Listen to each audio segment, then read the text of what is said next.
அம்மா ஏன்பா அப்பெல்லாம் குழந்தையில கல்யாணம் பண்ணாங்க? நீ சுயமா திங்க் பண்ணா நாங்க எப்படி ஒண்ணு அடிமை நினைக்கிறது? அதான் சொந்தத்துல கல்யாணம் பண்றது, சொத்தை காப்பாத்த, அரேஞ்ச் மேரேஜ், ஜாதியை காப்பாத்த. இந்த தாலி. டேய், சோ, சோ. இங்க பாரு, நீ கேட்ட எல்லா கேள்விக்கும் ஒரே பதில். பிறப்புறுப்பு எல்லாம் பிறப்புறுப்பு. ஆமா, இங்க பொண்ணு எந்த ஜாதிங்கிறது பிரச்சனை இல்ல, அந்த 2 சொட்டு யாரு அதுதான் பிரச்சனை. ஏன்? பிறப்புறுப்பு எல்லாம் பிறப்புறுப்பு. பொண்ணு வயசுக்கு வந்தா ஊரெல்லாம் கூப்பிட்டு சீர வைப்போம். அதே பொண்ணு கோயிலுக்குள்ள வந்தா வராதே தீட்டு தள்ளி வைப்போம். ஏன் தெரியுமா? பிறப்புறுப்பு எல்லாம்.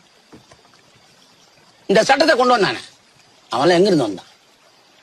பெறப்பொறுப்பு எல்லாம் பெறப்பொறுப்பு.